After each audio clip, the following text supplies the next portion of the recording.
ये वीडियो थोड़ा सा लंबा है पर आपको इस सीरीज में सच में बहुत ज्यादा मजा आने वाला है। इस सीरीज के ग्राफिक्स भी बहुत ही ज्यादा अच्छे हैं और इसकी कहानी भी बहुत ही ज्यादा इंटरेस्टिंग है। तो इस कहानी की शुरुआत एक वॉर से होती है। ये वॉर किसी क्लैन के बीच नहीं हो रही थी, बल्कि ये लड़ाई सिर्फ एक लड़के की थी। वो यहाँ 7 ग्रेट नेशन से अकेले लड़ रहा था। इस लड़ाई को आज करीबन 3 दिन हो चुके हैं। इस लड़ाई के दौरान उस लड़के ने अकेले ही तकरीबन 20 लाख लोगों को खत्म कर दिया है, लेकिन अभी तक वो हारा नहीं है। आज इस लड़ाई को तीसरा दिन था। सभी वॉरियर्स डरे हुए थे क्योंकि उन्हें नहीं लग रहा था कि वो उस लड़के को हरा पाएंगे, मगर किस्मत को शायद कुछ और ही मंजूर था, क्योंकि लड़ाई के दौरान अचानक से एक वॉरियर अपना खंजर उस लड़के को मार देता है, जिसकी वजह से अब वो लड़का लड़ने की हालत में नहीं था। वैसे यही इस कहानी का मेन कैरेक्टर यूचे है, जिसे अब इतनी चोट लग चुकी थी कि वो लड़ नहीं सकता। वैसे ये लड़ाई सिर्फ एक पिल के लिए हो रही थी।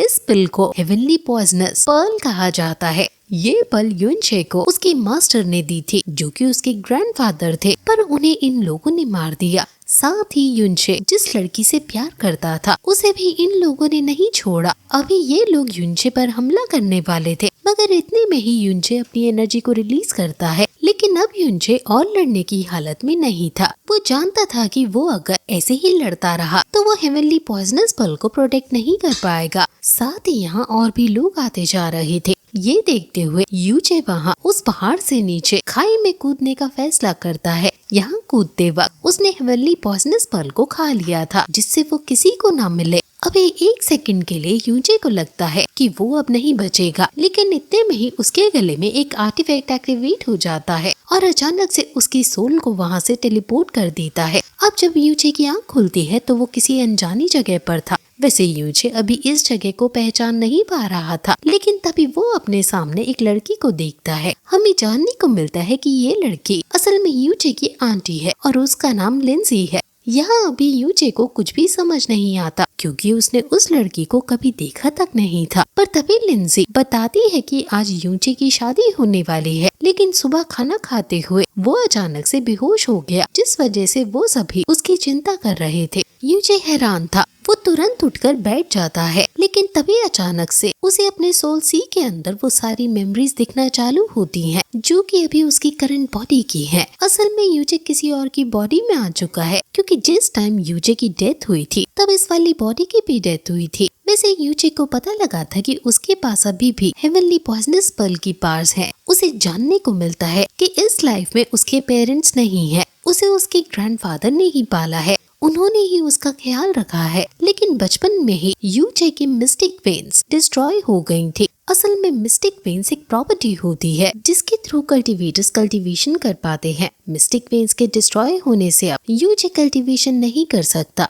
अब ये बात जानकर यूचे बहुत ही ज्यादा हैरान हो गया था। साथ ही वो उतना ही दुखी भी था, क्योंकि अब वो कल्टीवेशन नहीं कर सकता। साथ ही पिछली लाइफ की जो पावर उसके पास थी वो भी अब उसके पास नहीं है। बस अभी एक चीज की उसे खुशी थी कि उसके पास अभी भी हेवनली पॉइजनस पर्ल है, जो कि अब उसके सोल सी के साथ भी कनेक्ट हो चुकी है। यहाँ हमें ये भी जानने को मिलता है कि असल में यूचे को इस लाइफ में किसी ने पॉइजन दे दिया था, जिस वजह से यहाँ भी उसकी सेम टाइम पर डेथ हुई थी। अभी उसे नहीं पता कि उसे ये पॉइजन किसने दिया था। अब जब उसे ये सब समझ आ रहा था, तभी वहाँ पर उसके ग्रैंडफादर आते हैं। वो यूचे को ठीक देखकर बहुत ज्यादा खुश थे। वैसे वो यूचे से तैयार होकर नीचे आने को कहते हैं। यहाँ यूचे भले ही उनसे पहली बार मिल रहा है, लेकिन उसे इनकी फीलिंग अच्छी तरह पता है और साथ ही वो ये भी जानता है कि उसके बेहोश होने के बाद उसके ग्रैंडफादर को उसकी कितनी चिंता हो रही थी। अब इस वजह से वो उनसे कहता है कि आपको आज से मेरी चिंता करने की जरूरत नहीं।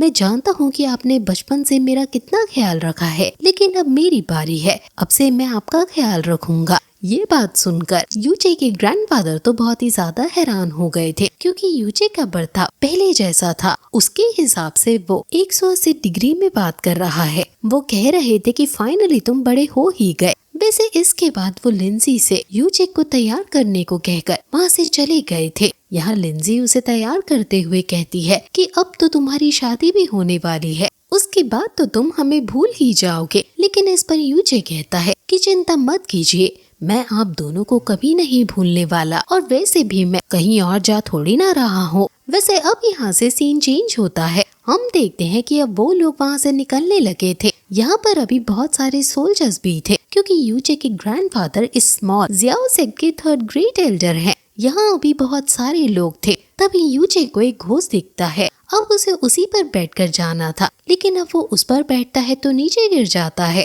वो हैरान था कि इस लाइफ में उसकी बॉडी कितनी ज्यादा वीक है। अब तभी वहाँ पर एक लड़का आता है जिसका नाम यू लॉन्ग है और इसे यूचे का कजन ब्रदर कह सकते हैं क्योंकि ये स्मॉल जियाओ सेक्ट के 1st ग्रेट एल्डर का बेटा है। यहाँ यू लॉन्ग अभी यूचे से मिलने आया था। वैसे तो यूचे को याद आ गया था कि यही वो लड़का है जिसने उसे जहर देकर मारने की कोशिश की थी क्योंकि ये यूचे से जलता है, लेकिन फिर भी यूचे यहाँ उससे अच्छे से बात करने का नाटक करता है। यू लॉन्ग के जेलस फील होने का बस एक कारण है। असल में यूचे की शादी इस पूरे सेक्ट के सबसे सुंदर लड़की से होने वाली है।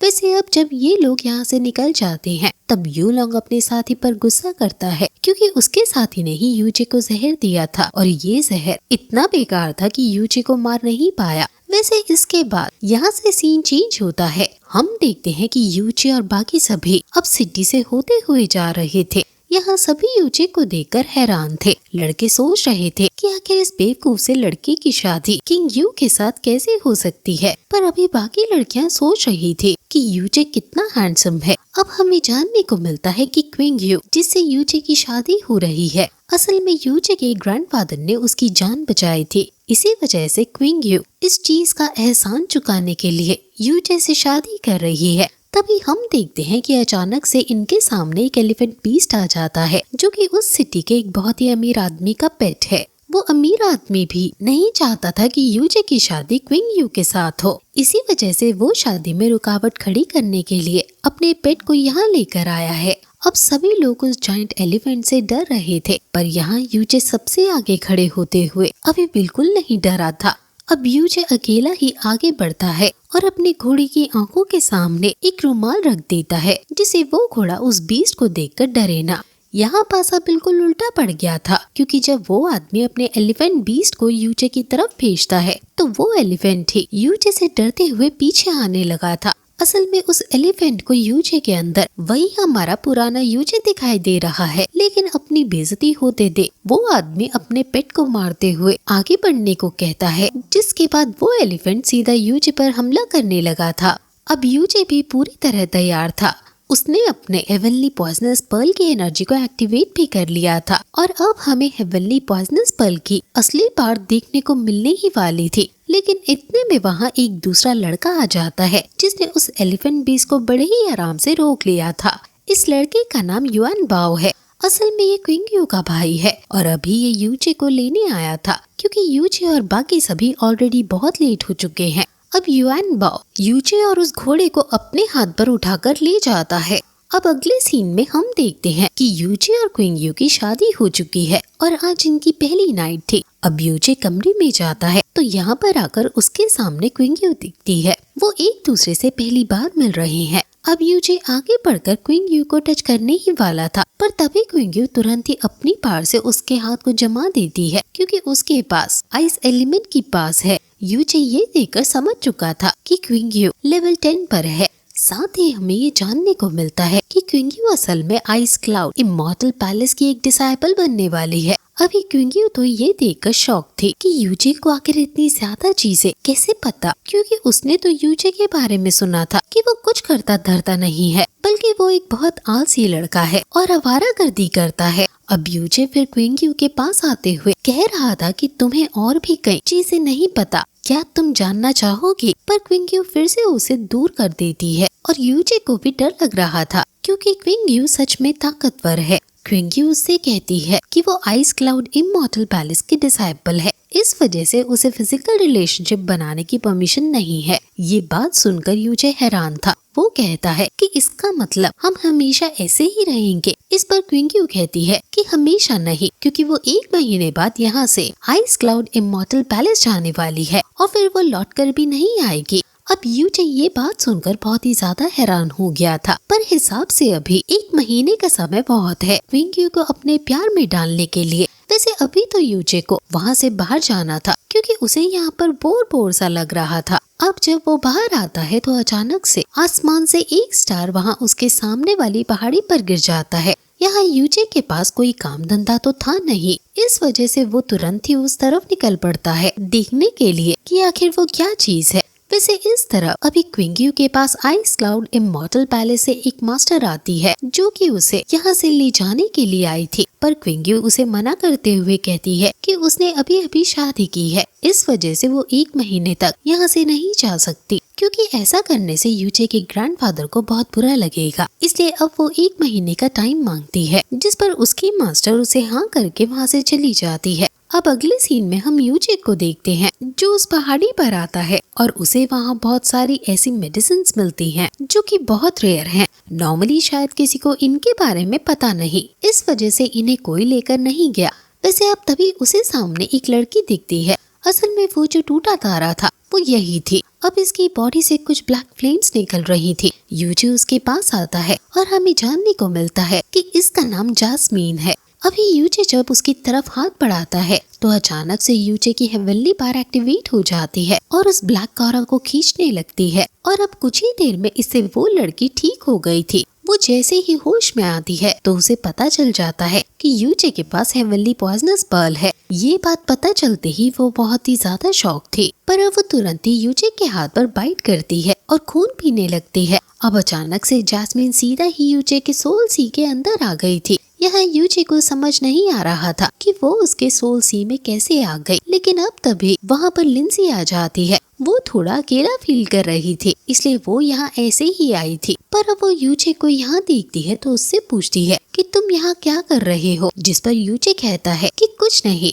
मैं तो बस ऐसे ही यहाँ घूमने आया था। लेकिन यहाँ लिंसी को लगता है कि शायद उसे क्विंग्यू ने घर से निकाल दिया है। वैसे अब वो दोनों बैठकर बातें कर रहे थे, पर तभी वहाँ पर क्विंग्यू आती है और वो उन्हें देख लेती है। अब अगले दिन जब यूचे की नींद खुलती है तो वो उसी पहाड़ी पर था। यहाँ उसके पास में लिंजी सो रही थी और अभी उन्होंने कंबल ओढ़ रखा था जो कि असल में उन्हें क्विंग्यू ने उड़ाया है। अब इस चीज से यूचे बहुत टेंशन में आ गया था। उसे लग रहा था कि कहीं क्विंग्यू कुछ गलत ना समझ ले। वैसे अब वो वापस जब घर आता है तो क्विंग्यू को बुलाता है, क्योंकि आज उन दोनों को ही यूचे के ग्रैंडफादर से मिलने जाना है। आज उनकी शादी के बाद का पहला दिन है, जिस वजह से उन्हें आज खाना उनके साथ ही खाना है। यहाँ क्विंग्यू बहुत ज्यादा अच्छे से तैयार हुई थी। वैसे यूचे भी कुछ कम नहीं लग रहा था। वैसे अब ये दोनों वहाँ पहुँचते हैं और खाना खाते हैं। अभी क्विंग्यू ऐसा दिखा रही थी जैसे वो दोनों ही बहुत खुश है, पर यूचे यहाँ इसी मौके का फायदा उठाता है और क्विंग्यू के कंधे पर टच करता है। अब क्विंग्यू को इस चीज का बहुत गुस्सा आ गया था। वो तुरंत ही वहाँ यूचे का हाथ जमा देती है, पर यहाँ ग्रैंडपा ने ये सब नहीं देखा था। वैसे अब ये बात यहीं खत्म नहीं होती, क्योंकि घर आने के बाद भी वो यूचे पर बहुत गुस्सा करती है और कहने लगती है कि तुमने बहुत बड़ी गलती की है। अब यूचे माफी मांगता है और कहता है कि वो बस उसके ग्रैंडफादर को दिखाने के लिए ऐसा कर रहा था। कुछ देर माफी मांगने के बाद अब क्विंग्यू उसे माफ कर देती है और अपनी कल्टीवेशन करने में बिजी हो जाती है, पर यूचे उसके पास आकर उसे ही देख रहा था। इस पर वो पूछती है कि अब क्या हुआ, तो इस पर यूचे बताना चालू करता है कि उसने जब कल क्विंग्यू की नर्व्स चेक की थी तो उसे पता चला था कि क्विंग्यू को एक बीमारी है। अब ये बात सुनकर क्विंग्यू हैरान थी, क्योंकि उसने इस बीमारी के बारे में किसी को नहीं बताया है। यूचे उसे उसकी बीमारी के बारे में इतनी डिटेल में बताता है जितना क्विंग्यू को खुद भी नहीं पता था। यहाँ यूचे ये भी कहता है कि अगर क्विंग्यू ये परमिशन दे तो वो उसका इलाज भी कर सकता है। यहाँ यूचे की इतनी नॉलेज और कॉन्फिडेंस को देखकर क्विंग्यू उसे परमिशन दे देती है। अब यूचे उसके हाथ पर प्रेजेंट एक्यूप्रेशर पॉइंट्स पर कुछ नीडल्स अप्लाई करता है, जिसके बाद अचानक से क्विंग्यू की बॉडी में वो कल्टीवेशन एनर्जी सही तरह से फ्लो होने लगी थी। साथ ही इस प्रोसेस के बाद अब वो बहुत फ्रीली कल्टीवेशन कर पा रही थी। अब यूचे उसे बताता है कि इससे हम थोड़े बड़े लेवल पर भी कर सकते हैं, लेकिन इसके लिए क्विंग्यू को अपने कुछ कपड़े उतारने होंगे, क्योंकि इस बार यूचे को और भी कई नीडल्स लगानी होंगी जो कि क्विंग्यू की लगभग पूरी बॉडी पर लगेंगी। वैसे थोड़ा सोचकर क्विंग्यू भी हाँ कर देती है। अब यूचे उसकी पूरी बॉडी पर नीडल्स लगाना शुरू करता है, लेकिन लास्ट में ये प्रोसेस काम कर जाती है और अब क्विंग्यू बहुत ज्यादा हैरान थे कि आखिर यूचे को इतनी अच्छी मेडिकल स्किल्स कैसे आती हैं, क्योंकि यहाँ क्विंग्यू समझ गई थी कि यूचे की वजह से उसके कुछ मेरिडियन पॉइंट्स अनलॉक हो चुके हैं। जो कि उसे आगे कल्टीवेशन में लाइफ टाइम हेल्प करेंगे। यूचे उससे कहता है कि वो और भी ज्यादा अच्छी तरह उसका इलाज कर सकता है, लेकिन अभी उसके पास बिल्कुल एनर्जी नहीं बची क्योंकि उसकी मिस्टिक वेन्स खराब हैं और इसी वजह से वो कल्टीवेशन नहीं कर सकता। वो कहता है कि अब बाकी का इलाज वो कल करेगा। अब यूजे वहाँ से जाने लगा था, लेकिन क्विंग्यू उसे परमिशन देती है कि वो उसके बाजू में सो सकता है। इस पर यूजे तो बहुत खुश हो गया था। अब दोनों सो चुके थे और यूजी अभी एक सपना देख रहा था जो कि उसके हिसाब से बहुत अच्छा था, लेकिन अचानक से एक बहुत ही तेज बेल की आवाज आती है। असल में उसे फर्स्ट ग्रेड एल्डर ने बजाया जिससे कि वो बाकी एल्डर्स को वहाँ पर बुला सके। अब वहाँ पर जब यूचे के ग्रैंडफादर मतलब थर्ड एल्डर आते हैं तो उन्हें पता चलता है कि असल में उनका जो जियाओ सेक्ट है उससे बड़ा भी जियाओ नाम से सेक्ट है। आपने अगर मार्शल यूनिवर्स सीरीज देखी है तो ये भी सेम उसी तरह स्मॉल ब्रांच की तरह है। वैसे अभी उस मेन जियाओ सेक्ट का यंग मास्टर इनसे मिलने आ रहा है। ये बहुत बड़ी बात है क्योंकि हमें जानने को मिलता है कि वो अपने साथ किसी एक डिसाइपल को भी लेकर जाने वाला है अपने मेन जियाओ सेक्ट का ऑफिशियल डिसाइपल बनाने के लिए। अब थर्ड एल्डर चाहते थे कि उनका ग्रैंडसन मतलब यूचे को उसके साथ भेजा जाए, पर यहाँ वो सेकंड एल्डर पहले ही यूचे की बेइज्जती करने लगता है और कहता है कि उसकी मिस्टेक वेन भी ठीक नहीं है और वैसे भी वो तो बस लेवल 1 पर है, उसे वहाँ भेजने का कोई फायदा नहीं है। अब इतना सुनकर थर्ड एल्डर को गुस्सा आ जाता है और वो तुरंत अपनी एनर्जी रिलीज करते हैं। अभी फर्स्ट एल्डर को उनकी पार के बारे में पता था, इस वजह से वो उन्हें समझाते हैं कि ऐसा करना ठीक नहीं होगा और वैसे भी किसी यंग मास्टर के साथ जाना है या किसे नहीं ये तो वही आकर बताएगा। अब इसके बाद थर्ड एल्डर वहाँ से चले गए थे। अगले सीन में हम देखते हैं कि यू लॉन्ग भी यूचे के घर पर आया था यूचे से मिलने के बहाने से, जिससे कि वो क्विंग्यू से कुछ बात कर सके, पर क्विंग्यू उससे कहती है कि यूचे घर पर नहीं है। इसके बाद वो कहने लगता है कि ठीक है तो मैं तुम्हें तुम्हारी ट्रेनिंग में मदद करता हूँ, लेकिन अब ट्रेनिंग के दौरान वो बहुत बुरी तरह से पिटता है और वहाँ से सीधा बाहर की तरफ फेंक दिया जाता है। यहाँ अभी यूचे भी घर पर लौट आया था। यूचे जब उससे यहाँ आने की वजह पूछता है तो वो बहाना बना देता है कि वो बस कल्टीवेशन कर रहा था और उसकी कल्टीवेशन अचानक से डिस्टर्ब हुई और ब्लास्ट की वजह से वो यहाँ आकर गिर गया। वैसे यूचे तो सब समझ गया था, लेकिन वो बस हंसता है और कुछ नहीं कहता। वैसे अगले सीन में हम देखते हैं कि वो यंग मास्टर अब इनके सेक्ट में एंटर कर चुका था, लेकिन अब वो यहाँ पर आकर इनके सेक्ट की बुराई कर रहा था और कह रहा था कि तुम्हारा सेक्ट सच में कितना छोटा है, पर इनमें से कोई भी उसे कुछ नहीं कहता क्योंकि वो बहुत बड़े सेक्ट से आया है और यहाँ पर उनके लिए एक बहुत बड़ी अपॉर्चुनिटी भी है। साथ ही ये बंदा अपने साथ एक एलेक्सर भी लाया है जो कि बहुत रेयर है और इसकी खासियत ये है कि ये किसी भी मिस्टेक वेन को रिपेयर कर सकता है। इसका मतलब यूचे भी पूरी तरह से ठीक हो सकता है। अब इतना सुनकर लिंजी बहुत खुश थी, उसे ये एलेक्सर किसी भी कीमत पर चाहिए था। अब तभी यंग मास्टर वहाँ से जाने वाला था तो उसकी नजर यहाँ लिंजी पर पड़ती है और अब इसके बाद वो लिंजी के पास आकर उसे छेड़ रहा था, लेकिन ये चीज यूचे के ग्रैंडफादर को बिल्कुल पसंद नहीं आती और उन्हें इससे बहुत गुस्सा आ जाता है। पर जब वो आगे बढ़ने वाले थे तभी सेकंड एल्डर उन्हें रोक देता है, लेकिन इतने में ही यूचे भी वहाँ पर आ गया था। वो यहाँ आकर यंग मास्टर को रोक देता है और कहता है कि आप बहुत थक चुके होंगे, मैं आपकी मदद करता हूँ। मगर इतने में ही वहाँ पर यंग मास्टर के साथ आया हुआ एल्डर उससे कहता है कि हमें यहाँ से चलना चाहिए। साथ ही इसके बाद वो उसे जबरदस्ती वहाँ से ले गया था। अब अगले सीन में वहाँ यंग मास्टर को अभी बहुत गुस्सा आ रहा था, लेकिन इतने में ही वहाँ पर यू लॉन्ग आता है और उसे क्विंग्यू के बारे में बताता है। इसके बाद वो दोनों ही वहाँ से सीधा यूचे के घर आ गए थे, जहाँ अभी वो दोनों ही क्विंग्यू को छुपकर देख रहे थे। क्विंग्यू इतनी सुंदर है कि वो यंग मास्टर तो पहले ही शौक था, पर जब उसे ये पता चलता है कि इसकी शादी एक लेवल 1 के कल्टीवेटर के साथ हो चुकी है तो वो और ज्यादा हैरान हो जाता है। लेकिन इसके बाद वो दोनों ही एक प्लान बनाते हैं। वैसे रात को अभी यूचे क्विंग्यू की बॉडी पर एक्यूप्रेशर पॉइंट के थ्रू उसका इलाज कर रहा था और उसके सारे मेरिडियन पॉइंट्स अनलॉक कर रहा था, पर इस प्रोसेस के यहाँ कंप्लीट होते ही यूचे वही बेहोश होकर नीचे गिर जाता है। लेकिन अब क्विंग्यू भी उसे हील करती है और उसकी पार के बारे में पूछती है। इस पर यूचे बताता है कि उसके मास्टर एक ग्रेट डॉक्टर थे और यूचे ने उनसे ही ये सारी कला सीखी है। अब ये सुनकर क्विंग्यू कहती है कि इसका मतलब तुम किसी भी मेडिकल सेक्ट में तो आराम से ज्वाइन कर सकते हो। यूजी कहता है कि हाँ, लेकिन उसे ऐसा नहीं करना है।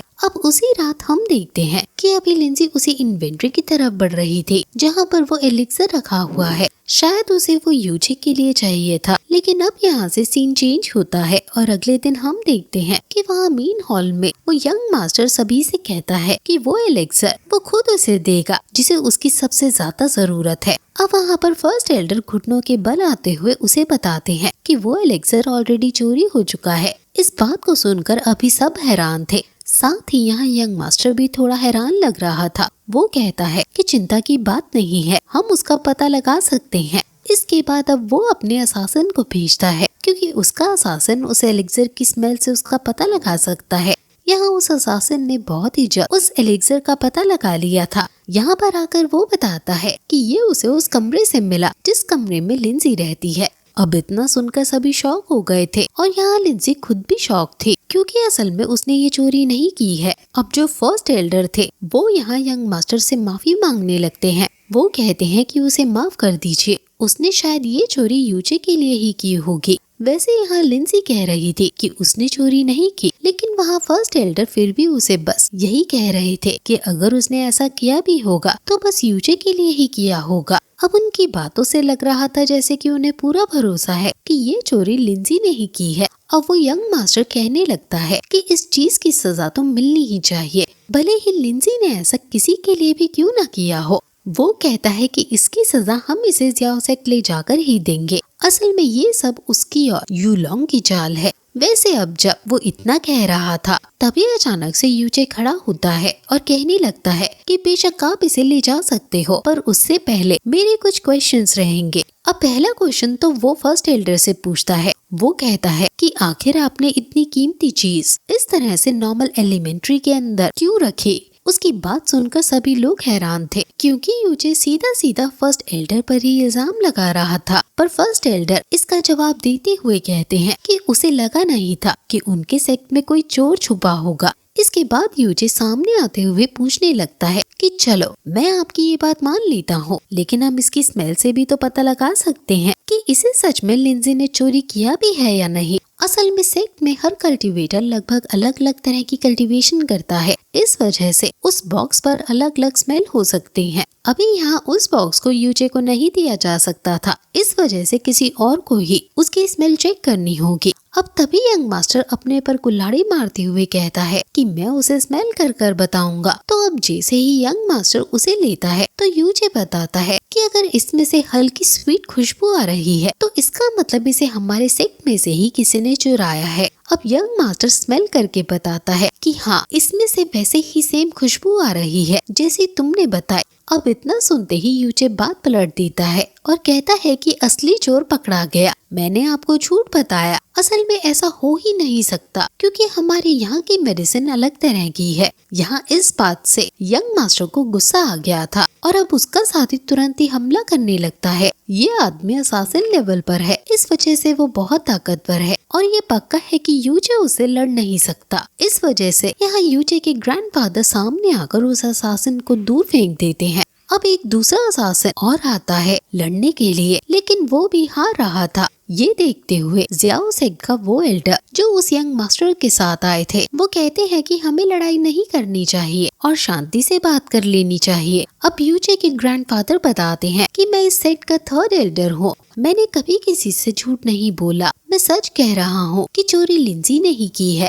वो उसे लेने के लिए गई थी पर मैंने उसे रोक दिया था। अब तभी यूलोंग खड़ा होता है और कहता है कि आप फिर से झूठ कह रहे हो क्योंकि इससे पहले भी आप बहुत सी बड़ी बातें हमसे छुपा चुके हो। वो यहाँ पर यूचे के बारे में पूरी बात बताता है कि असल में यूचे थर्ड एल्डर का असली ग्रैंडसन नहीं है, बल्कि वो इस सेक्ट से बिलोंग ही नहीं करता। अब ये सब सुनकर सभी हैरान थे और यहाँ खुद यूचे भी बहुत ज्यादा हैरान लग रहा था। वो अपने ग्रैंडफादर से पूछता है कि क्या ये बात सही है, तो इस पर वो कुछ नहीं कह रहे थे। इस वजह से यूचे समझ जाता है कि यही सच है। वैसे अब तभी यंग मास्टर के ऑर्डर से यूचे को इस सेक्ट से निकालने को कह दिया जाता है क्योंकि वो इस सेक्ट से है ही नहीं। यहाँ यूजे को भी ना चाहते हुए वहाँ से जाना पड़ रहा था, लेकिन अब जब वो जा रहा था तभी यूलोंग कहने लगता है कि अब जब तुम जा ही रहे हो तो तुम्हें क्विंग्यू को भी आजाद कर देना चाहिए। उसका मतलब यही है कि यूजे उस मैरिज सर्टिफिकेट को फाड़ दे, जिससे क्विंग्यू अगर चाहे तो अपनी मर्जी से किसी दूसरे लड़के से शादी कर पाए। अब इतना सुनते ही यूजे उस पर चिल्लाता है और कहता है कि ये तुम्हारा डिसीजन नहीं है, ये क्विंग्यू का डिसीजन है। अब वो क्विंग्यू को ही वो एग्रीमेंट देते हुए वहाँ से जाने लगता है। वो कहते हुए जाता है कि मेरे जाने के बाद तुम ग्रैंडफादर और लिंजी का ख्याल रखना। अब यूजे के वहाँ से जाते ही यहाँ यूलोंग क्विंग्यू से ही लेटर को फाड़ने के लिए कहता है, पर क्विंग्यू उसे नहीं फाड़ती और यूलोंग को ही दूर हटा देती है। अब इतने में एक असासिन क्विंग्यू की तरफ हमला करता है, जिसे क्विंग्यू ने बहुत ही आराम से दूर फेंक दिया था। पर फिर वो असासिन अपनी बहुत ज्यादा पावर का इस्तेमाल करते हुए क्विंग्यू पर हमला करने लगता है, लेकिन इतने में ही बहुत तेज धमाका होता है। इस वजह से वो असासिन वही मर जाता है। ये धमाका असल में क्विंग्यू की मास्टर ने किया था। वो यहाँ पर आ चुकी थी और वो एक इमॉर्टल कल्टीवेटर है। इसका मतलब जितने भी लोग यहाँ हैं उनमें वो सबसे ज्यादा ताकतवर है। साथ ही वो आइस क्लाउड इमॉर्टल पैलेस के 7 इमॉर्टल्स में से एक है। वैसे वो बस क्विंग्यू को यहाँ से ले जाने के लिए आई थी।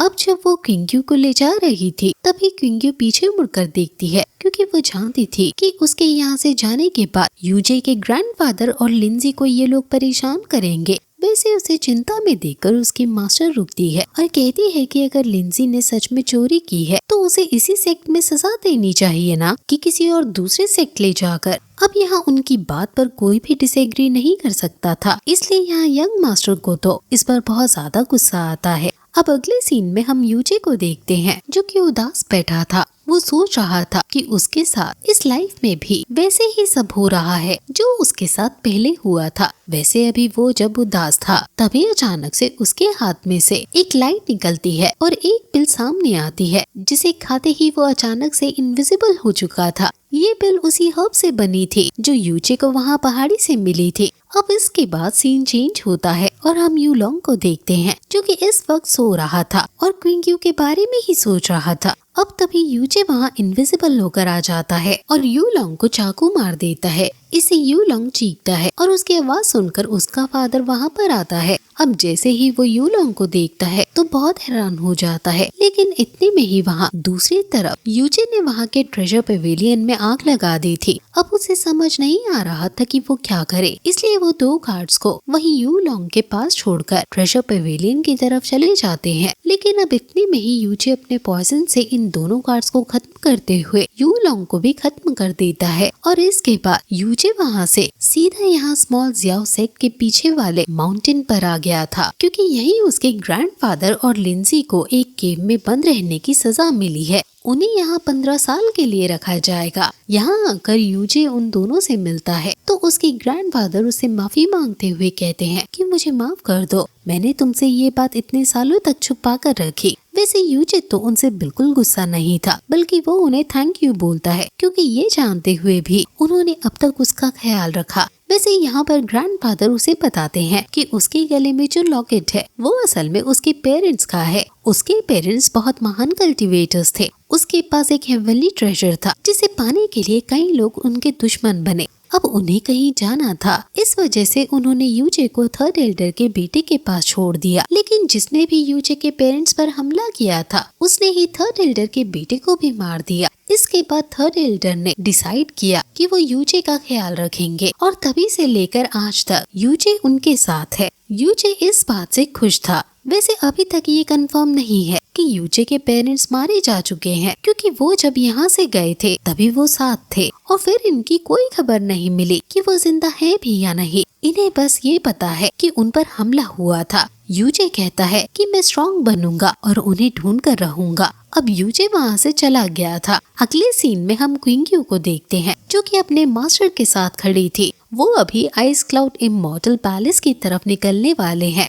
अभी क्विंग्यू की मास्टर कह रही थी कि तुमने एक बार वहाँ पर ज्वाइन कर लिया तो उसके बाद तुम तब तक वापस लौट कर नहीं आ पाओगी जब तक तुम्हारी ट्रेनिंग पूरी तरह से कंप्लीट ना हो जाए। क्विंग्यू ये बात पहले से ही जानती है। अब उसकी मास्टर उसकी पावर बढ़ाने के लिए जब उसके हाथ को टच कर रही थी तभी उसे पता चला था कि क्विंग्यू के 54 मेरिडियन अनलॉक हो चुके हैं। ये देखकर क्विंग्यू की मास्टर शॉक थी क्योंकि जो आइस क्लाउड इमॉर्टल पैलेस है वहाँ पर सिर्फ 5 ऐसे लोग हैं जिनके 7 मेरिडियन पॉइंट्स अनलॉक हुए हैं, लेकिन यहाँ क्विंग्यू के पूरे 54 जो कि total number of meridian points है वो पूरे ही अनलॉक हो चुके हैं। जब वो क्विंग्यू से पूछती है कि आखिर ऐसा कौन एक्सपर्ट डॉक्टर है, अब क्विंग्यू बात छुपाती है क्योंकि यूचे ने मना किया था इस बात को किसी से भी बताने के लिए। अब उसकी मास्टर भी इस बात को समझती है और कहती है कि ठीक है, मैं किसी को नहीं बताऊंगी और तुम्हें भी मुझे बताने की जरूरत नहीं है कि वो कौन था। अब इसके बाद वो दोनों भी वहाँ से निकलने लगी थी और किसी कंपटीशन के बारे में बात कर रही थी जो कि बहुत बड़ा कंपटीशन है, लेकिन क्विंग्यू की मास्टर को पूरा भरोसा है कि क्विंग्यू इस कंपटीशन में आराम से जीत सकती है। अब यहाँ से सीन चेंज होकर यूचे के पास आता है। यहाँ अभी उसके पीछे यंग मास्टर का भेजा हुआ एक असासिन पड़ा हुआ था यूचे को खत्म करने के लिए, लेकिन यूचे उससे बचता हुआ जंगल में अच्छा खासा अंदर आ गया था। लेकिन भागते हुए अचानक से यूचे किसी पॉइजन ग्रास के ऊपर हाथ रख देता है जिस वजह से उसकी बॉडी में पॉइजन फैल सकता था, लेकिन हेवनली पॉइजनस बल उसे बचा लेती है। अब यूचे उस पॉइजन को सामने उस असासिन के ऊपर फेंक देता है जिस वजह से उस असासिन को अपना हाथ काटना पड़ता है वरना पॉइजन उसके ब्लड में मिल जाता। लेकिन अब इससे उसे गुस्सा आ गया था, वो हमला करने वाला था, लेकिन इतने में ही यूचे के सोल सी के अंदर से अचानक से जैस्मीन बाहर आ जाती है जो कि अटैक करते हुए उस असासिन को वहीं खत्म कर देती है। यहाँ यूचे उसे देखकर हैरान था। वैसे तभी एक और असासिन वहाँ आने वाला था, लेकिन इतने में जैस्मीन ने उसे भी खत्म कर दिया था। अभी जैस्मीन यूचे पर हमला करते हुए उससे पूछ रही थी कि आखिर यूचे को हेवनली पॉइजनस बल कहाँ से मिली।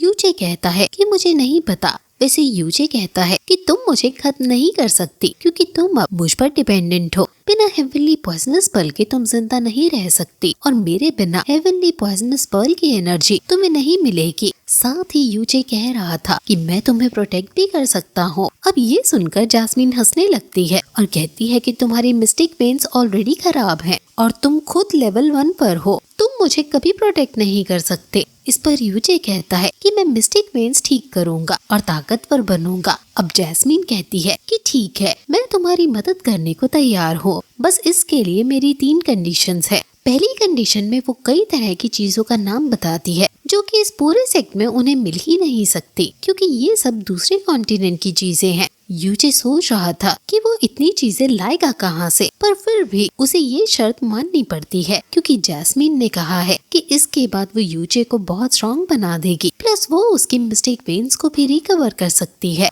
अब दूसरी शर्त ये थी कि यूचे को एक टॉप लेवल पर पहुंचना है, वो भी 30 साल के अंदर, जो कि अभी तक कोई नहीं कर पाया। यूचे इस पर भी हाँ कर देता है। इसके बाद तीसरी शर्त में यूचे को जैस्मीन को अपना मास्टर बनाना होगा और अपना सर झुकाकर उससे बात करनी होगी। यूचे ऐसा नहीं करना चाहता था, इसलिए जैस्मीन बस मास्टर वाली बात मनवा लेती है। अब इसके बाद वो एक दूसरे को अपने बारे में बताते हैं। यहाँ हमें जानने को मिलता है कि जैस्मीन किसी से बचकर भाग रही थी। असल में वो लोग जैस्मीन के पास से एक ब्लड ड्रॉप लेना चाहते हैं क्योंकि ये ब्लड ड्रॉप किसी इविल गॉड की है। जैस्मीन जानती है कि इसके अंदर बहुत ज्यादा पावर्स है, लेकिन अब ये उसके किसी काम की नहीं क्योंकि वो इससे कल्टीवेट नहीं कर सकती। अगर उसने उसका यूज किया तो उसकी मिस्टिक वेन्स पूरी तरह से इविल गॉड की मिस्टिक वेन्स में बदल जाएंगी। इससे उसे फिर से कल्टीवेशन करनी पड़ेगी, इसलिए अब वो इसे यूजे को दे रही थी क्योंकि यूजे ऑलरेडी लेवल 1 पर है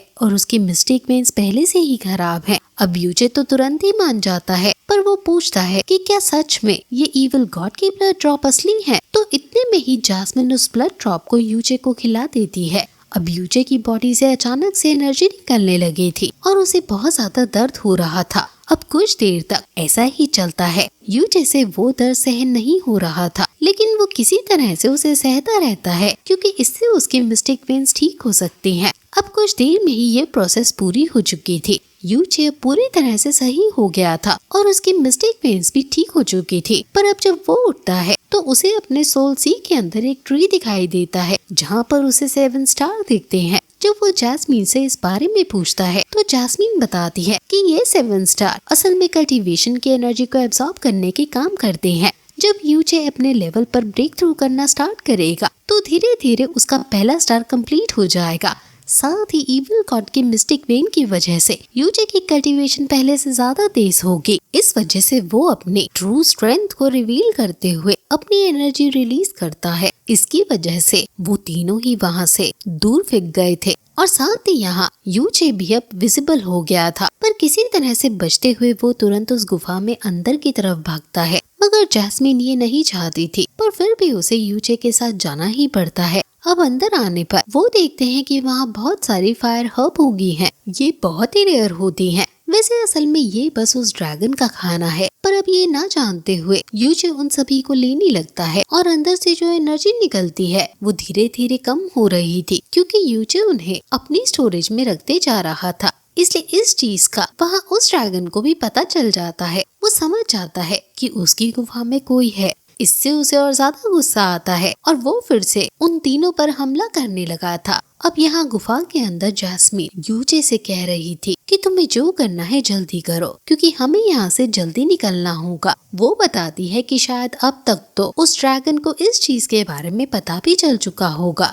यूचे उससे कहता है कि ठीक है, लेकिन तभी यूचे को सामने एक बॉक्स दिखता है। वो पहचान गया था कि यही वही बॉक्स है जिसके अंदर से उसे वो पावरफुल एनर्जी महसूस हुई थी।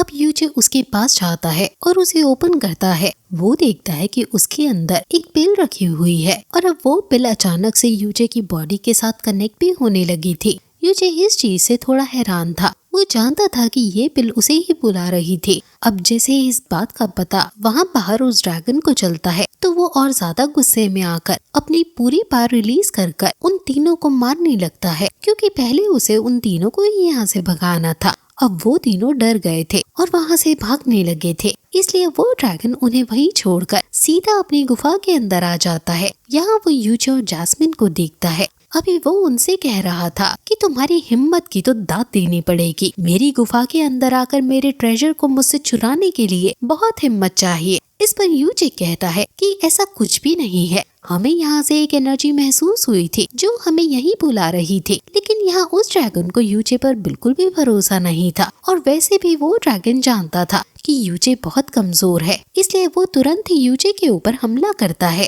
पर इतने में ही जैस्मिन यूचे को बचा लेती है और अब जैस्मिन की पार देखकर वो ड्रैगन थोड़ा हैरान था, लेकिन उसे लगा था कि जैस्मिन ज्यादा ताकतवर नहीं हो सकती क्योंकि उसकी एज बहुत कम है। लेकिन अब अचानक से जैस्मिन अपनी पूरी पावर को रिलीज करते हुए उस ड्रैगन को ही खत्म कर देती है। ये सब इतनी जल्दी हुआ था कि वो ड्रैगन बचने की कोशिश भी नहीं कर पाया था। वैसे अब ज्यादा पावर का इस्तेमाल करने की वजह से जैस्मिन की हालत खराब हो चुकी थी क्योंकि पहले ही उसने अभी तक पूरी तरह से रिकवर नहीं किया था। अब जैस्मिन को लग रहा था कि वो मरने वाली है, लेकिन यूचे उसे मरने नहीं दे सकता था। इस वजह से वो उसे नीचे लेकर आता है और अब वैसे तो जैस्मिन बेहोश हो चुकी थी, पर यूचे अपने हाथ पर कट लगाते हुए उसे अपना ब्लड पिलाने लगता है जिससे कि वो ठीक हो सके, क्योंकि पहले भी हेवनली पॉइजनस पर्ल ने अपनी पावर से जैस्मिन को ठीक कर दिया था। पर अब इस बार ये ट्रिक काम नहीं आती क्योंकि जैस्मिन बेहोश हो चुकी है। इस हालत में उस ब्लड को पी भी नहीं सकती, पर फिर यूचे उसे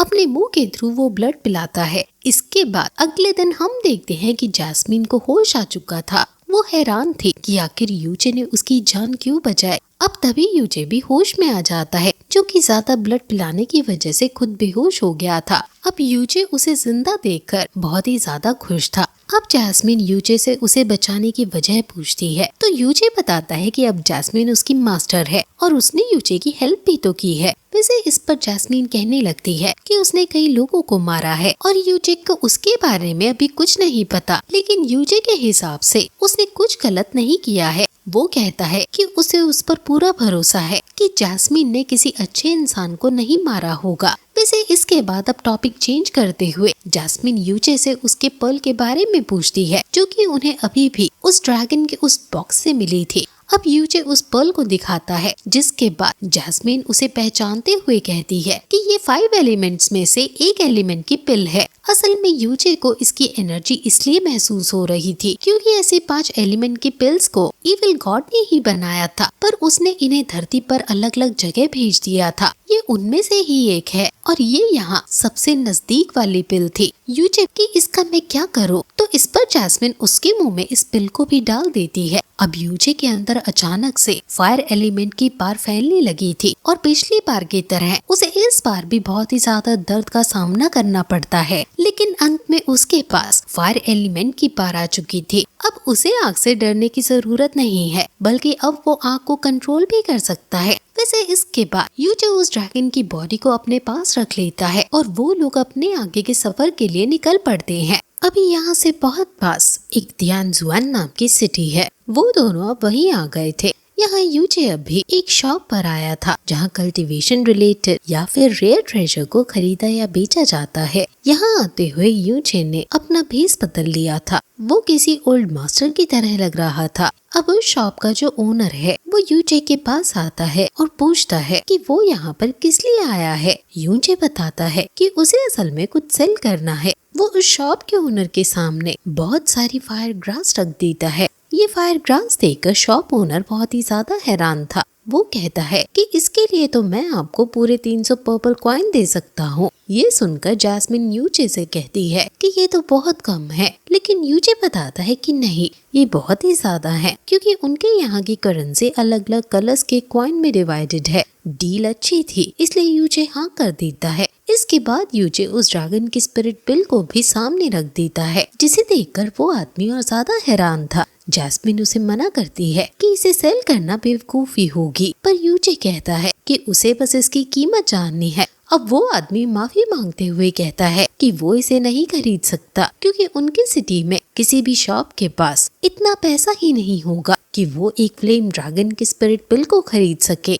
इसके बाद अब यूचे वहाँ से जाने लगा था, लेकिन तभी उसे एक ड्रेस दिखती है जो कि जैस्मिन पर अच्छी लगेगी। इस वजह से यूचे उसकी कीमत पूछता है। अब वैसे तो वो महंगी है, लेकिन शॉप ओनर वो ड्रेस यूचे को फ्री में दे देता है क्योंकि वो यूचे के साथ उस फ्लेम ड्रैगन स्पिरिट की डील नहीं कर पाया था। यूचे इस बात से खुश था, पर अब इसके बाद वो सीधा वहाँ के मेन सेक्ट हॉल के लिए निकल पड़ा था। कुछ देर में यूचे वहाँ के सेक्ट लीडर के पास पहुँचता है। असल में वो यूचे के ग्रैंडफादर के दोस्त हैं। यहाँ आते हुए जैस्मिन उससे पूछती है कि हम यहाँ क्या करने आए हैं, तो इस पर यूचे उसे बताता है कि हम इस सेक्ट को ज्वाइन कर सकते हैं, जिससे मैं अपनी कल्टीवेशन को जल्द बढ़ा सकता हूँ क्योंकि ऑफिशियली किसी सेक्ट का डिसाइबल होने से कल्टीवेटर्स को बहुत सी पर्क्स मिलती हैं। यूचे किसी बड़े सेक्ट में ज्वाइन नहीं कर सकता, इस वजह से वो यहाँ आया है। अभी सेक्ट लीडर यूचे को देखते ही पहचान जाता है। वो उससे मिलकर बहुत खुश थे। अब वो यूचे की पार चेक करते हैं और कहते हैं कि हाँ, तुम नॉर्मली ठीक लेवल पर हो, तुम हमारे सेक्ट को ज्वाइन कर सकते हो। अब जब यूचे वहाँ से जाने वाला था, तभी वहाँ पर युआन बाओ आ जाता है।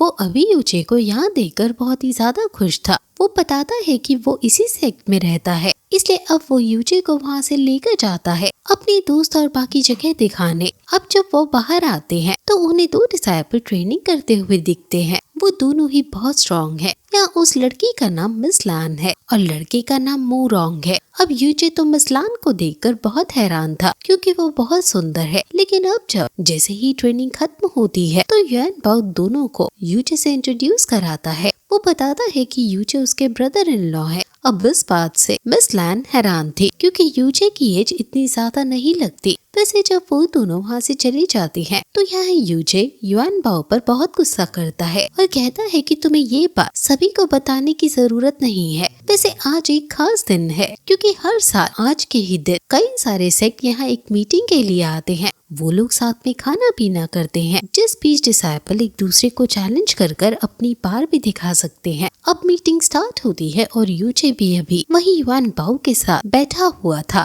वो देखता है कि यहाँ आसपास के कई सारे सेक्ट्स आए हुए हैं। युआन बाओ ने अभी यूचे को चैलेंज वगैरह के बारे में भी बता दिया था। अब तभी वहाँ के सेक्ट का लड़का खड़े होते हुए सभी को चैलेंज करने लगता है। उसका लेवल अच्छा खासा है, इस वजह से कोई दूसरा उससे लड़ने नहीं उठ रहा था। वैसे यहाँ उससे ज्यादा पावरफुल लोग भी बैठे हुए हैं, लेकिन वो नहीं उठे थे क्योंकि उन्हें खुद को साबित करने की जरूरत नहीं है और वो इससे ज्यादा लेवल पर हैं। अब तभी यहाँ एक लड़का खड़ा होने लगता है, पर उसे दूसरे मास्टर रोक देती हैं। वो कहते हैं कि तुम्हें इससे नहीं लड़ना चाहिए, ये बस तुम्हें फालतू में भड़का रहा है। अब तभी वो सामने वाला लड़का देखता है कि कोई उसका चैलेंज एक्सेप्ट नहीं कर रहा और उसे खुद की ताकत भी साबित करनी थी। इस वजह से वो खुद ही किसी को चैलेंज करने के लिए ढूंढने लगता है। वो वहाँ युआन बाओ को देखता है और उसे ही चैलेंज कर देता है क्योंकि वो उनमें थोड़ा ताकतवर दिख रहा था, जबकि युआन बाओ की एज अभी सबसे कम है। युआन बाओ तो चैलेंज एक्सेप्ट नहीं करना चाहता था, पर वो दूसरा लड़का जो अभी लड़ाई के लिए खड़ा हुआ था, वो युआन बाओ से कहता है कि हमारी सेक्ट की इज्जत अब तुम्हारे हाथ में है, तुम इस तरह से डर नहीं सकते। अब इस वजह से युआन बाओ को खड़ा होना पड़ता, मगर युआन बाओ उस लड़के से लड़ भी पाता क्योंकि उस लड़के को युआन बाओ से बहुत ज्यादा एक्सपीरियंस है, इसलिए युआन बाओ उससे जाते ही हार गया था। पर वो लड़का अभी रुकता नहीं है, बल्कि वो युआन बाओ को और ज्यादा मारता है। ये देखते हुए यहाँ यूचे को बहुत गुस्सा आ गया था। वो तुरंत ही युआन बाओ के पास आकर उसे संभालता है, लेकिन वो लड़का अभी भी युआन बाओ की बेइज्जती किए जा रहा था। इस वजह से यूचे को और ज्यादा गुस्सा आ जाता है।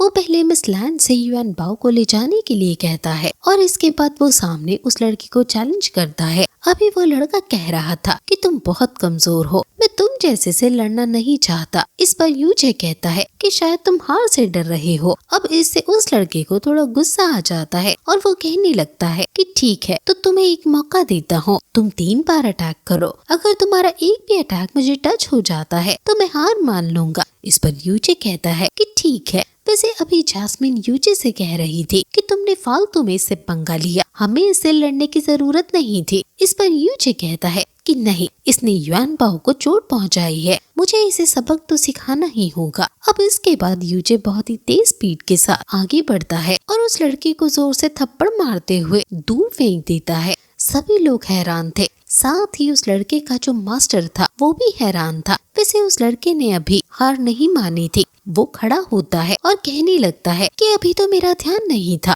तुम एक और बार हमला करो, मैं तुम्हें अपनी पूरी पावर दिखाता हूँ। लेकिन अब यूचे फिर से आगे बढ़ते हुए उसे थप्पड़ मारता है और दूर फेंक देता है। सभी लोग फिर से हैरान हो चुके थे और यहाँ वो लड़का भी अभी समझ नहीं पा रहा था कि यूचे की स्पीड आखिर इतनी तेज कैसे है, जबकि यूचे तो उससे कम लेवल पर है। लेकिन अब उस लड़के को भी बहुत गुस्सा आ गया था, इस वजह से वो अपनी जितनी भी पावर है सभी एक साथ रिलीज करता है। वो यूचे पर बहुत खतरनाक अटैक करने वाला था, पर तभी यहाँ जैस्मिन यूचे से कहती है कि इस लड़के ने बहुत बड़ी गलती कर दी है, ये अपनी पूरी पावर का इस्तेमाल कर रहा है। अगर तुम इसके मिस्टिक वेन की एनर्जी को ही ब्रेक कर लो तो ये अपने आप ही हार जाएगा। इसके बाद यूचे फिर से स्पीड से आगे बढ़ता है और उस लड़के के चेस्ट पर अटैक करते हुए उसकी मिस्टिक वेन्स की पावर को ही डिस्ट्रॉय कर देता है। अब ये देखते हुए उस लड़के का मास्टर गुस्सा होकर आगे आता है और यूचे पर चिल्लाने लगता है। साथ ही वो सेक्ट मास्टर पर चिल्ला रहा था और कह रहा था कि आपको अपने डिसाइपल को सजा देनी ही होगी। वैसे यहाँ सेक्ट मास्टर तो अभी बहुत ही ज्यादा खुश थे क्योंकि इस लड़के ने उनके सेक्ट का मजाक उड़ाया था, लेकिन अब फिर भी वो डायरेक्ट तो ये चीज नहीं दिखा सकते। इस वजह से वो उस मास्टर से कहते हैं कि चिंता मत कीजिए, आपके डिसाइपल की चोट का खर्चा हमारा सेक्ट उठाएगा। इस चीज से उस मास्टर को और ज्यादा गुस्सा आ जाता है और वो कुछ कह नहीं सकता था। और तभी यूचे भी कहने लगता है कि इसमें उसकी कोई गलती नहीं है क्योंकि वो लड़का ही सभी को चैलेंज कर रहा था। यूचे ने तो बस चैलेंज को एक्सेप्ट किया था। अब वो मास्टर भी जानता था कि इसमें उस लड़के की ही गलती है, इस वजह से वो कुछ नहीं कहता और वहाँ से चला जाता है। और यूचे बाकियों से भी कहता है कि क्या कोई और भी है जो मुझसे लड़ना चाहता हो। और तभी एक दूसरा लड़का आकर यूचे के चैलेंज को एक्सेप्ट करते हुए कहता है कि मैं तुमसे लड़ना चाहता हूँ। इस लड़के में भी पहले वाले लड़के की तरह बहुत एटीट्यूड था। अब इन दोनों में लड़ाई शुरू होती है, जिस दौरान ये लड़का अपनी फायर पावर का इस्तेमाल कर रहा था, पर उसे नहीं पता था कि यूचे को तो आग से कुछ नहीं होता और अब इसी वजह से उस लड़के के क्रिएट किए गए फायर स्नेक्स को यूचे बहुत ही ज्यादा आराम से डिस्ट्रॉय कर देता है। इसके बाद यूचे उस पर हमला करते हुए उसे भी हरा देता है और इस लड़के का भी मास्टर आकर उसे ले जाता है। उस मास्टर को भी अभी बहुत ज्यादा गुस्सा आ रहा था, पर अब वो कुछ नहीं कह सकता था। अब यहाँ यूचे फिर से बाकी लोगों से कहने लगा था कि किसी और को मुझसे नहीं लड़ना है। असल में वो ऐसा इसलिए कह रहा है क्योंकि लड़ने से उसकी स्किल इम्प्रूव हो रही है। अब यहाँ एक और लड़का आता है, वो यूचे से 4 लेवल आगे है। इस वजह से वो पहले यूचे से पूछता है कि क्या यूचे उससे भी लड़ना चाहता है। यूचे ये देखकर थोड़ा हैरान था क्योंकि ये लड़का यूचे से अच्छे से बात कर रहा था। अब यूचे भी अच्छे से कहता है कि तुमसे लड़ना मेरे लिए प्राउड की बात होगी। अब उनमें लड़ाई शुरू होती है। ये लड़का सच में ताकतवर है, लेकिन लड़ाई के दौरान ही अचानक से यूचे के सोल सीम में इविल गॉड की पावर एक्टिवेट होना स्टार्ट हो जाती है। यूचे पहली बार इस पावर को महसूस कर रहा है। अब तभी जैस्मीन उससे थोड़ा संभाल कर रहने को कहती है। अब यूचे की जब तक पावर एक्टिवेट हो रही थी तब तक वो लड़का सामने थोड़ी देर रुक गया था। वो यूचे पर हमला नहीं कर रहा था, जिससे कि यूचे की पूरी पावर पहले एक्टिवेट हो जाए। अब पावर एक्टिवेट होने के बाद उनमें लड़ाई शुरू हो जाती है, जो कि बहुत ही जल्द खत्म भी हो जाती है। और सामने उस लड़के को ज्यादा चोट नहीं लगी थी, पर वो कह रहा था कि तुम सच में ताकतवर हो, मैं हार मानता हूँ, तुमसे लड़के मुझे अच्छा लगा। इसके बाद उन दोनों में दोस्ती भी हो जाती है। दूसरी तरफ हम देखते हैं कि मिस लान अभी यूचे की पावर देकर उससे बहुत ही ज्यादा इम्प्रेस थी। वैसे इतने में ही एक दूसरा डिसाइपल जिसका नाम जेंग है वो आगे आता है और कहने लगता है कि क्या तुम मुझसे भी लड़ना चाहते हो। ये लड़का अभी तक आए सभी लोगों में सबसे ज्यादा लेवल पर है और इसका मानना है कि ये यूचे को बहुत आराम से हरा देगा। लेकिन अब उसके लेवल को देखने के बाद भी यूचे उसका चैलेंज एक्सेप्ट कर लेता है। अब उनमें जब लड़ाई शुरू होती है तो हम देखते हैं कि जेंग बहुत ज्यादा स्ट्रॉन्ग है, लेकिन यूचे की इविल गॉड की पावर अब एक्टिवेट हो चुकी है, जो कि धीरे धीरे अब और ज्यादा बैठे जा रही थी। यहाँ उसका फर्स्ट लगभग पूरी तरह कंप्लीट होने ही वाला था और इसके बाद यूचे अपने फायर पंच का इस्तेमाल करता है।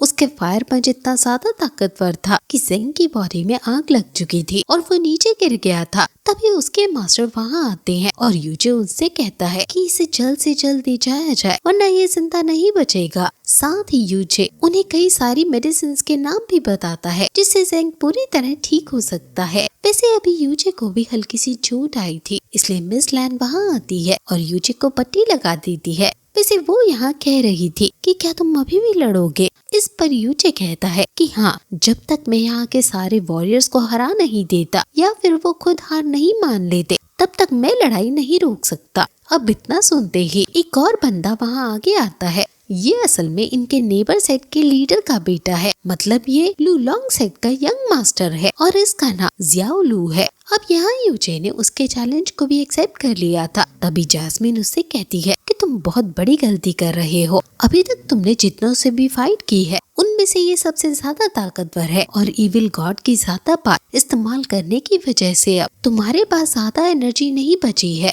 तुम ज्यादा से ज्यादा इस पावर को 1 मिनट यूज कर पाओगे। इस पर यूचे कहता है कि कोई बात नहीं, इतना मेरे लिए काफी है। अब इसके बाद लड़ाई शुरू होती है और ये लड़ाई सबसे कम टाइम चलती है क्योंकि यहाँ जब जियाओ लू यूचे पर हमला कर रहा था तो यूचे पहले उसके अटैक से बचता है और इसके बाद अपना फाइनल अटैक करते हुए उसे एक ही अटैक में वहाँ से दूर फेंक देता है। साथ ही साथ अटैक इतना ज्यादा खतरनाक था कि इसकी वजह से जियाओ लू की मिस्टिक वेन्स पूरी तरह डैमेज हो चुकी थी, मतलब अब वो कल्टीवेशन नहीं कर पाएगा। ये देखते हुए लू लॉन्ग सेट का एक एल्डर आगे आता है और यूचे पर चिल्लाने लगता है, लेकिन यूचे कहता है कि आपको ऐसा नहीं करना चाहिए, इसकी हालत बहुत खराब है। अगर आपने अभी इसका ट्रीटमेंट नहीं कराया तो ये जिंदा भी नहीं बच पाएगा। अब मजबूरन उस एल्डर को वहाँ से जाना पड़ता है, लेकिन सभी समझ चुके थे कि यूचे ने बहुत बड़ी गलती कर दी है क्योंकि अब लू लॉन्ग सेट उसे छोड़ेगा नहीं। अब जब सब वहाँ से जा रहे थे तभी वो लड़का जिससे अभी अभी यूचे की दोस्ती हुई है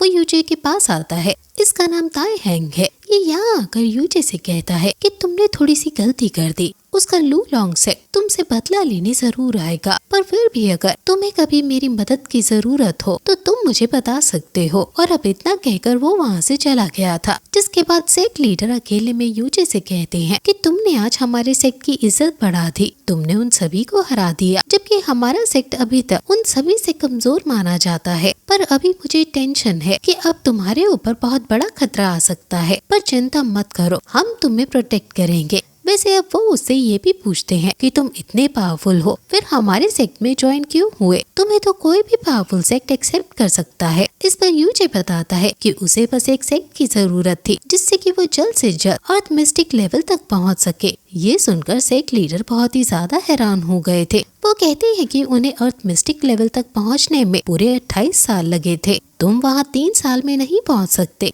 इस पर यूजे कहता है कि नहीं, मैं पहुँच कर दिखाऊंगा। और इसके बाद अब वो वहाँ से चला गया था। जिसके बाद हम उसे उसके रूम में देखते हैं कि अभी जैस्मिन उससे कह रही थी कि तुमने बहुत बड़ी गलती कर दी है, तुम्हें उस लड़के के साथ ऐसा नहीं करना चाहिए था। इस पर यूजे कहता है कि मैं अपनी पार को सहन नहीं कर पाया, मैं तो इतना पावरफुल अटैक यूज करना भी नहीं चाहता था, पर इविल गॉड की पार अचानक से मेरे ऊपर हावी हो गए। ये सुनकर जैस्मिन कहती है कि तुमने देखा, एक स्टार की पार आते ही तुम्हारे अंदर इतनी पार आ गई कि तुम अब तुमसे करीबन 6 लेवल आगे के वॉरियर को भी हरा सकते हो। अब यूजे कहता है कि हाँ, तुमने सही कहा। वैसे अगले सीन में हम सेक्ट लीडर को देखते हैं जो अभी किसी लेडी से बात कर रहे थे। वो लेडी उनसे कह रही थी कि यूजे सच में पावरफुल है, वो आगे चलकर हमारी मदद कर सकता है। इस पर सेक्ट लीडर कहते हैं कि हाँ, मैं उसका पूरा ख्याल रखूंगा। अब इतने में ही उन्हें न्यूज मिलती है कि बाहर लू लॉन्ग सेट का लीडर आया है और वो कह रहा है कि उन्हें यूजे चाहिए और अगर उन्हें यूजे नहीं मिला तो वो इस सेक्ट को तबाह कर देंगे।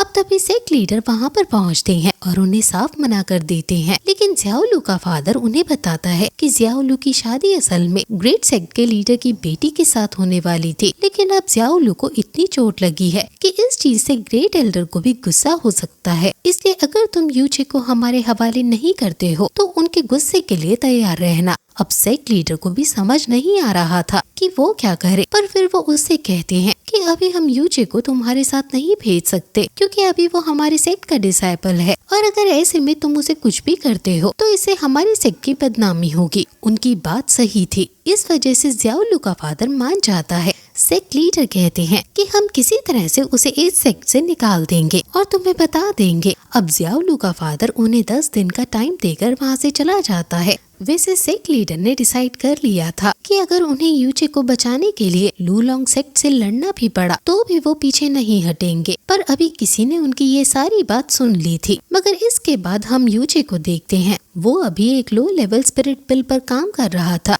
उसने एक ऐसी पिल बनाई है जो बिल्कुल उस फ्लेम ड्रैगन की स्पिरिट पिल की तरह दिखती है। वैसे अब वो अपनी स्पिरिचुअल वर्ल्ड में आकर जास्मीन को वो पिल दिखाना चाहता था, पर जब वो वहाँ आता है तो देखता है कि जास्मीन अभी सो रही है और उसे थोड़ी ठंड भी लग रही थी। इस वजह से वो उसे जाकर कंबल उड़ाता है, लेकिन इतने में ही जास्मीन की आंख खुल जाती है और वो थोड़ा गलत समझ लेती है और यूजे को लात मारते हुए वहाँ से दूर फेंक देती है। पर यूजे उसे रोकते हुए कहता है कि ये तुम क्या कर रही हो, मैं तो तुम्हें कुछ बताने के लिए आया था। इसके बाद यूजे उसे वो पिल दिखाने लगता है और अपने प्लान के बारे में बताता है, पर तभी गेट पर कोई नॉक करता है, इसलिए यूजे को वापस बाहर आना पड़ता है। वो देखता है कि अभी मिस लैन उससे मिलने आई हैं। वो यहाँ यूजे को वही सारी बातें बताने आई हैं क्योंकि उसने सेक्ट लीडर की हर बात सुन ली थी। यूजे ये सब सुनकर कहता है कि कोई बात नहीं, इसकी टेंशन तुम्हें लेने की जरूरत नहीं है। पर इस पर मिस लैन कहती है कि नहीं, ज़ियाओलू का सेक्ट बहुत खतरनाक है,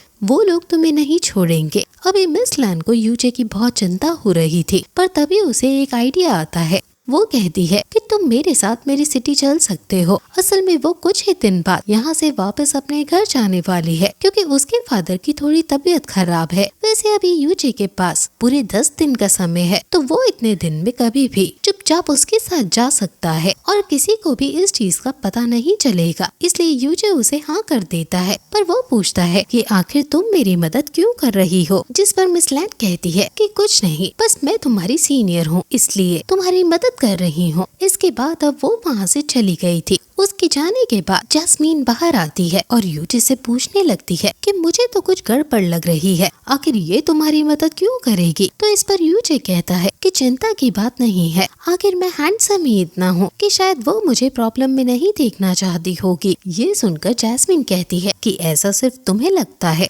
अब अगले सीन में हम देखते हैं कि यूजे भेस बदलकर अभी उसी शॉप पर गया था जहां उसने फायर ग्रास सेल की थी। यहाँ अभी वो अपनी नई बनाई वो पिल को देने आया था। वो इसे देते हुए शॉप ओनर से कुछ कहता है और इसके बाद जब वो वहाँ से जाने लगा था तभी उसे एक और चीज दिखती है और वो उसे भी खरीद लेता है। उसे बाहर आने के बाद वो एक बोर्ड लेकर हर तरफ घूम रहा था जिस पर लिखा हुआ था कि वो एक ग्रेट डॉक्टर है। तभी उसे दो लोग देखते हैं। असल में ये लू लॉन्ग सेक्ट के गार्ड हैं और इन्हें वहाँ के सेक्ट लीडर ने भेजा था सिटी के सभी डॉक्टर्स को लेने, जिससे वो जियाओ लू को ठीक कर सके। अब यहाँ पर वो लोग यूजे को देखते हैं तो कहते हैं कि ये तो कोई पागल बुढ़ा आदमी है, लेकिन अब उन्हें हर एक डॉक्टर को साथ ले जाना है, इस वजह से वो उसे भी अपने साथ ले जाने लगते हैं। अब अगले सीन में यूजे वहाँ पहुँच चुका था। यहाँ वो देखता है कि यहाँ और भी कई डॉक्टर्स आए हुए थे जियाओ लू का इलाज करने के लिए, लेकिन वो किसी काम के नहीं थे। इस वजह से जियाओ लू का फादर उन्हें गुस्सा कर